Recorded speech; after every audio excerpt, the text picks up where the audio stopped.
Hey guys, Brian Pierce from Seat Time here. We rode at Barnwell Mountain today, just outside of Gilmer, Texas. And as you know, it's January, so Happy New Year. And of course, when you're riding in the middle of winter, you have to pay attention to how you dress because it's very important that you stay covered and create kind of an environment for yourself while you're riding your motorcycle to make sure that all your important parts don't wind up getting too cold or don't wind up getting too hot, all the kinds of fun stuff that can go on when you're trying to not freeze while you're riding your motorcycle when it's super cold outside. So I figured, hey, I'm going to bring a bunch of my crap with me and tell you guys a little bit about what I think about and how I kind of try to dress for when I'm riding in super cold weather. So biggest thing is layers. Is they have a light base layer and a heavy base layer. So if you know you're going to be in maybe like 20-30 degree weather, you really only need a light base layer. If you're going to be in colder than that, probably the heavy base layer. But when by base layer, literally just some wick dry kind of pants. These are some of the leggings, and these work too, like snowboarding, skiing, all the exact same works.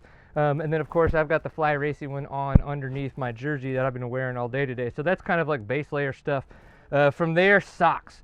What I've been wearing all day today is the thick socks. So there's a third in the lineup, and they're the ones with the red lines that come around, and those are the ones that I wore all day today. Worked great. Now if you really need the cold weather stuff, Fly rakes those as well. So you've got 3 to choose from, and if you haven't tried any of the sock guy stuff that Fly has partnered with, you need to try those out because they're epic. I love them. They're super comfy. They work great for mountain biking too if you're into knee highs. Then for me, gloves. And gloves for me are really important because some people call me a wuss, and I think I just have bad circulation, but whatever it is, I'm always worried about my hands. It's super important. So some people, they can get away with pro lights the whole time. That's insane. For me, all day today, about 30 degrees, I've been riding in the 907s. These are kind of, they fit a lot like the Kinetic or the Evolutions, but they have a much different surface here for the kind of the cold weather riding. And then if it's like super cold, maybe it's snowing, all that kind of stuff, you can get the Fly Racing Tidal gloves. Now, for somebody like myself, when it's super windy and super cold outside, but I don't want to race or ride in super thick gloves, I actually take a hand warmer and I put it on the top of my palm. That may seem a little weird, and yes, it does affect your grip just a little, but the biggest thing that I'm concerned about is making sure that the blood flow that's going to the tips of my fingers is a little bit warmer. So if you're in a situation like that, think about that, or if you do stop a lot, keep them in your pockets. So that way the second you put your hands in your pockets, you've got hand warmers in there that's keeping everything kind of going. So jerseys. So once you've kind of worked your way beyond the layers and you're starting to kind of find the exterior kind of stuff, now of course what I've been wearing today is the Evolution 2 jersey, which worked great with my long sleeve base layer that I had underneath and this sleeveless vest. But one of the things that I think is fantastic that Fly does do is they have this windproof jersey.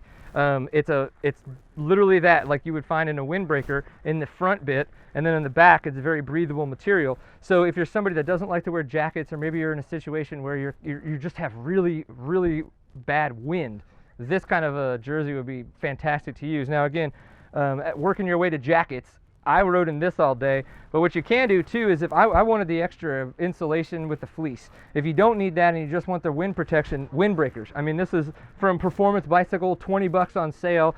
The sleeves zip off so that way I can wear it with or without. Honestly, most of the time I wear this that's just as a vest. I don't ever feel, I want my arms to kind of breathe and kind of be able to move.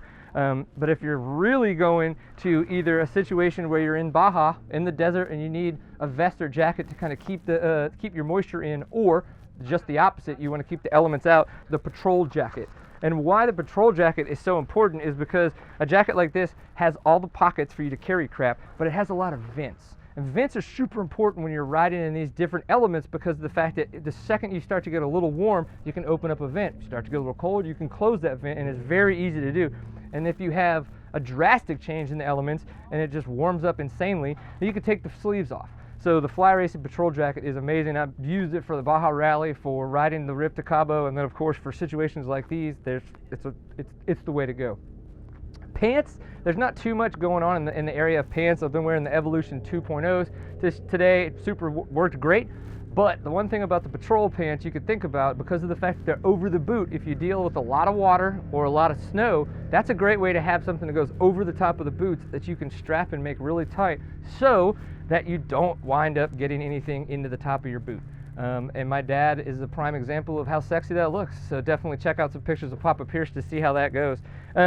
really the last thing to think about now that we've kind of worked our way around all the layers that you would wear is think about your head too, because when you put it in your helmet, some companies do make actual pads that you can get that are more winterized, a little bit thicker, and it keeps a little bit better insulation.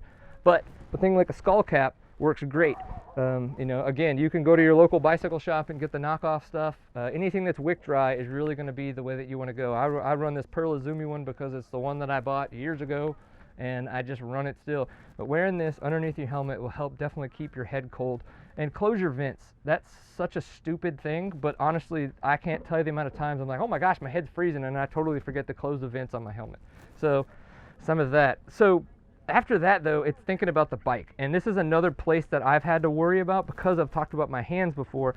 And these guards work fantastic. Now these are the ones by Moose, and they say Moose Utility, but they're the exact same ones that they sell for their bikes. It's just that these are the ones that are marketed towards their four-wheelers. But they go on, they make a huge buffer for any kind of wind or even elements, maybe snow or mud that you're worried about.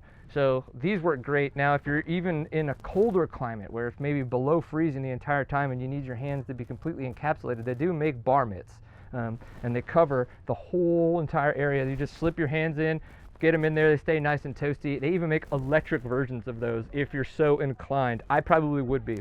And then heated grips. I've done the heated grips with these guys, and that's the way to go when it's below freezing and you're getting cold. One thing too to remember is that when you're at a stopping point and you're going, oh my gosh, my hands are so cold, grab your exhausts. These things are so stinking warm, and hold on to this guy, maybe get some of the air as it's coming out, so use the engine to your advantage while you're out there on the trail. Keep those digits warm. So that's the way that I think that you should think about dressing for cold weather riding. I would love to hear maybe other things that you guys have done, any kind of ideas that you have on things that we could mention to other people. Other than that, remember, Seat Time is always live on Tuesdays at 8 p.m. on seattime.co/live. Thanks again to Fly Racing and FMF Racing for their support, and we'll see you guys on the internets.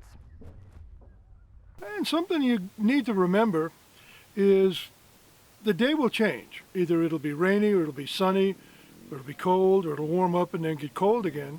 And some of the layers that Brian was talking about, you're going to have to shed, put back on, shed, put back on. So plan ahead on that, and maybe practice a little bit before you leave, because if you're with a lot of riders, you don't want to be that guy that everybody's waiting for every time you stop while you're folding up your jacket, putting it away, taking out your jacket, putting it on.